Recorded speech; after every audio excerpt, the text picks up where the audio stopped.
Friends, welcome back to my channel. आज है 31 दिसंबर। मैं अर्जिया स्वागत करती हूँ आपका अपने चैनल ARJ एजुकेशन में। तो आज का जो टॉपिक है वो है टाइप्स ऑफ क्लोथ्स। कल मैंने आपको क्लोथ्स के बारे में पढ़ाए थे और उसमें 8 टाइप ऑफ क्लोथ्स बताए थे और मैंने आपको ये भी कहा था कि उसकी डिटेलिंग मैं नेक्स्ट डे शेयर करूँगी। तो आज मैं उसकी डिटेल लेके आई हूँ टाइप्स ऑफ क्लोथ्स की। तो इसमें आज हम 3 टाइप्स ऑफ क्लोथ्स के बारे में पढ़ेंगे और बाकी के जो टाइप्स ऑफ क्लोथ्स है उसकी डिटेल मैं आपको कल वीडियो में दूंगी, बिकॉज़ वीडियो लंबा हो जाता। तो इसलिए 3 टाइप्स ऑफ क्लोथ्स मैं इसमें लेके आई हूँ। ठीक है, तो चलिए स्टार्ट करते हैं। सबसे फर्स्ट है cotton clothes. Cotton clothes are made of cotton. Cotton clothes किससे बनाए जाते हैं? कॉटन से बनाए जाते हैं। कॉटन क्लोथ्स मतलब सूती का कपड़ा। ठीक है। We get cotton from the flowers of cotton plants. हम कॉटन कहाँ से हमें मिलता है? फ्लावर्स ऑफ कॉटन प्लांट्स, यानी कॉटन का जो पौधा होता है, कॉटन का, रुई का, कॉटन को रुई भी कहते हैं, रुई का जो पौधा होता है उसके जो फ्लावर्स होते हैं उससे हमें कॉटन मिलता है। Cotton balls are puffed, cleaned and spun into threads. Cotton balls को क्या होते हैं? फूले हुए होते हैं। ठीक है, फूले हुए कॉटन बॉल्स होते हैं, उनको क्लीन किया जाता है, उनको साफ़ किया जाता है और उनको बुना जाता है। थ्रेड्स में, धागे में उनको बुना जाता है। यानी कॉटन के जो प्लांट होते हैं उनके ऊपर जो फ्लावर होते हैं कॉटन के, उनसे कॉटन के उनको क्या किया जाता है? वो जो फूले हुए जो होते हैं उनको क्लीन किया जाता है और फिर उनको बुना जाता है धागों के अंदर। Cotton clothes are light and cool. Cotton clothes कैसे होते हैं? बहुत लाइट वेट होते हैं और कूल, ठंडे होते हैं। They observe sweat from our body and keep us comfortable and in hot weather. ठीक है, दे ऑब्जर्व स्वेट, वो क्या करते हैं? पसीने को ऑब्जर्व कर लेते हैं। यही कारण है कि हम लोग ज़्यादातर जो है कॉटन के ही क्लोथ्स पहनते हैं गर्मियों के अंदर।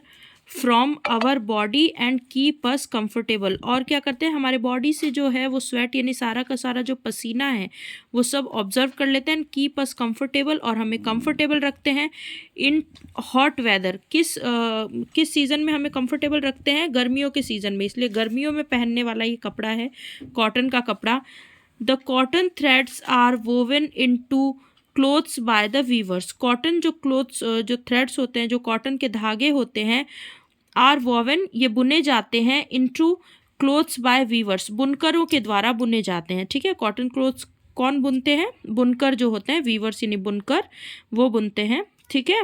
We make shirt, T shirt, towel, bedsheet, skirt, top, suit, sari from the cotton cloth.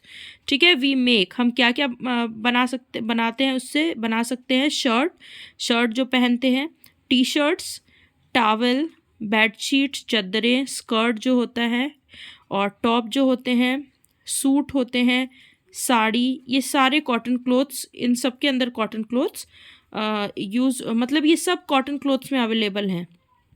आपको सूती की साड़ी मिलेगी, सूती का टॉप, सूती का बेडशीट, सूती का towel, T shirt, shirt, suit, सारी चीज़ें अवेलेबल हो सकती है। ठीक है, तो ये पढ़ लिया हमने कॉटन क्लोथ्स के बारे में, जो बेसिकली सबसे ज़्यादा काम आते हैं गर्मियों के अंदर, और ये बहुत लाइट वेट होते हैं, बहुत कूल होते हैं। ठीक है, सेकंड टॉपिक पे चलते हैं। Second is woollen clothes. Woollen clothes are made of wool takes from the body hair of sheep. Woollen cloth जो होते हैं वो किससे बनते हैं? वुल से। वुल यानी ऊन से। Takes from the body hair of sheep, और ऊन किससे बनाया जाता है? जो बॉडी हेयर होती है, शीप जो होती है, भेड़ होती है, भेड़ के बालों से। The wool is then spun into yarn. क्या किया जाता है कि उन जो भेड़ के जो बाल होते हैं, जो ऊन होता है, उनको काता जाता है, उनके धागों को क्या किया जाता है? काता जाता है, यानी बुना जाता है उनके धागों को। ठीक है, बुना जाता है। The yarn is knitted to make sweaters. और यार्न में क्या होता है? जो सारे धागे होते हैं उनको काट के बुना जाता है। जो शिप के जो बाल होते हैं उनसे वुल बनता है, वुल के जो धागे होते हैं उनको काट कर क्या बनाया जाता है? स्वेटर्स बनाए जाते हैं। मफलर्स, ग्लोव्स, मिटन्स, कैप्स, यानी जितने भी सर्दियों में पहनने वाली चीज़ें हैं वो सब कुछ किससे बनाया जाता है? भेड़ के बालों से। उसी से वुल बनता है, उसी से धागे काट के ऊन बनाया जाता है, ठीक है। Woollen clothes keep us warm and comfortable in the winter season. Woollen clothes क्या करते हैं, कीप अस वार्म, हमें गर्म रखते हैं और कंफर्टेबल रखते हैं इन विंटर सीजन, किसमें, सर्दियों के दिनों में, as they do not let body heat go out, और क्या करते हैं वो हमारे शरीर से जो है वो गर्मी को जाने नहीं देते, मतलब ऊनी कपड़े पहनने से हमारी बॉडी गर्म रहती है। यही कारण है, जैसा कि आप सब जानते हैं बच्चों, अभी सर्दियों का सीज़न चल रहा है, तो आप सब ने भी स्वेटर या फिर जो भी ऊनी कपड़े पहने होंगे वो सब भेड़ के बालों से बनते हैं, उन्हीं से ऊन हमें मिलता है और उसी से बनते हैं, ठीक है। तो इससे क्या होती है, हमारी बॉडी क्या रहती है, गर्म रहती है और हमें ठंड नहीं लगती है, ठीक है। तो ये अभी जो सीज़न चल रहा है ये उसका कपड़ा है, वुलन क्लोथ्स, ठीक है। थर्ड पे आ जाते हैं। थर्ड टॉपिक है हमारा यहाँ पे सिल्क क्लोथ। सिल्क क्लोथ्स को क्या बोलेंगे, वुलन को बोलेंगे ऊनी कपड़े, कॉटन को बोलेंगे सूती कपड़े और सिल्क को बोलेंगे रेशमी कपड़े। Silk clothes are shiny, smooth and delicate clothes. Silk clothes कैसे होते हैं, शाइनी यानी चमकदार, स्मूथ यानी बहुत ही ज़्यादा क्या बोलते हैं उसको, स्मूथ बोलते हैं, मतलब बहुत ज़्यादा मुलायम रहते हैं, एंड डेलिकेट क्लोथ, डेलिकेट मतलब हो गया कि बहुत ज़्यादा ये जो है आप इनको कह सकते हैं कि जो सिल्क के जो कपड़े होते हैं वो बहुत ज़्यादा स्मूथ, शाइनी और बहुत ज़्यादा मतलब नाजुक कपड़े होते हैं। डेलिकेट मतलब आप बेसिकली कह सकते हैं नाजुक होते हैं कपड़े ये। We wear them on special occasion, हम इन्हें स्पेशल ओकेज़न्स पे पहनते हैं, लाइक फंक्शन, कोई फंक्शन हो, फेस्टिवल कोई त्यौहार हो, गैदरिंग यानी कहीं सभा हो, कुछ हो, हमें जाना हो जहाँ बहुत लोग आए हों, etcetera. They need extra care and maintenance, इनको क्या चाहिए होती है, इनकी हमें एक्स्ट्रा केयर करनी होती है, एक्स्ट्रा ध्यान रखना पड़ता है और मेंटेनेंस भी हमें इनकी एक्स्ट्रा करनी पड़ती है बहुत अच्छे से। ऐसा नहीं कि आप जैसे तैसे रख दोगे तो नहीं, ये ख़राब हो जाते हैं, इनको बहुत अच्छे से मेंटेन करना पड़ता है क्योंकि ये बहुत डेलिकेट क्लोथ्स है, बहुत नाजुक कपड़े होते हैं।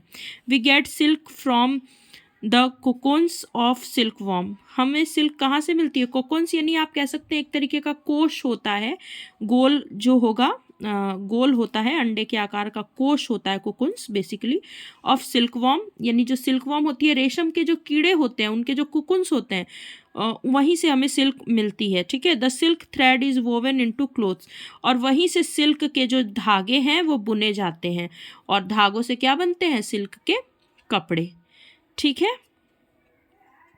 तो 3 टाइप का इसमें हमने पढ़ा, कॉटन क्लोथ्स, वुलन क्लोथ्स और सिल्क क्लोथ्स, यानी सूती का कपड़ा, ऊनी कपड़ा और रेशमी कपड़ा, ठीक है। तीनों अलग अलग टाइप से यूज़ होते हैं। सूती का कपड़ा गर्मी के लिए, ऊनी कपड़ा जो है, वुलन क्लोथ्स जो है वो विंटर्स के लिए यूज़ होता है। सिल्क क्लोथ्स यानी जो रेशम का कपड़ा है वो बेसिकली कहीं भी फंक्शन, ओकेज़न, फेस्टिवल, गैदरिंग, इन सब पे हम पहन के जाते हैं, ठीक है। कॉटन का कपड़ा मैंने आपको बताया कैसे मिलता है हमें, ये कॉटन प्लांट्स होता है, उसका जो फ्लावर होता है उससे मिलता है और उससे जो है रुई को साफ करके काट के उसके धागे बनाए जाते हैं और उन्हीं कॉटन धागों से कॉटन के कपड़े बनते हैं। ऊनी कपड़े शिप के यानी भेड़ के बालों से बालों से बनता है। बालों से हम क्या करते हैं, ऊन के जो है थ्रेड्स वो बनाते हैं और उनसे फिर बुना जाता है स्वेटर्स, ठीक है। थर्ड हो गया सिल्क क्लोथ, ये हमें कुकुन्स जो होता है सिल्क वॉर्म के, रेशमी कीड़ों के जो कोश होते हैं वहाँ से मिलते हैं, इनसे सिल्क थ्रेड बनता है और सिल्क थ्रेड से क्या बनता है, सिल्क के कपड़े बनता है, ठीक है, कपड़े बनते हैं, सॉरी। 2 और एक टॉपिक है इसमें जो मतलब मुझे इम्पॉर्टेंट लगा तो मैंने यहाँ पे मेंशन कर दिया है, चलिए पढ़ते हैं। Clothes woven on hand operated looms are called handloom, यानी क्लोथ्स जो होते हैं वो बुने जाते हैं जो हैंड से, मतलब हैंड हाथों से चलने वाले जो लूम्स होते हैं, जो करघे होते हैं, उनके द्वारा जो कपड़े बुने जाते हैं उनको हैंडलूम्स कहा जाता है, ठीक है। और clothes woven on machine operated are called power loom, और वो क्लोथ्स जो मतलब मशीन से बुने जाते हैं, जो मशीन कैसे ऑपरेट होती है, बिजली वगैरह से, खुद ही ऑटोमेटिक ऑपरेट होती है, बिजली से ऑपरेट होती है, वो उनसे जो कपड़े बनते हैं उसे कहते हैं पावर लूम्स। तो आई होप आप लोग को समझ में आया होगा। बाकी के जो और क्लोथ्स के टाइप हैं उसका वीडियो मैं कल आपके लिए लेके आऊँगी, और इसमें मैंने 3 जो टाइप्स ऑफ क्लोथ्स है वो इंक्लूड किए हैं। 8 टाइप ऑफ क्लोथ्स हैं हम लोगों के पास, वो कल मैं बाकी के टॉपिक्स आपके साथ डिस्कस करूँगी। तो तब तक मस्त रहें, स्वस्थ रहें, और एडवांस में आप सबको हैप्पी न्यू ईयर। आपका नया साल बहुत बहुत अच्छा हो। ओके बच्चों, कल मिलते हैं न्यू ईयर पे एक नए वीडियो के साथ, और तब तक के लिए मुझे दीजिए इजाज़त। Okay, tata, bye.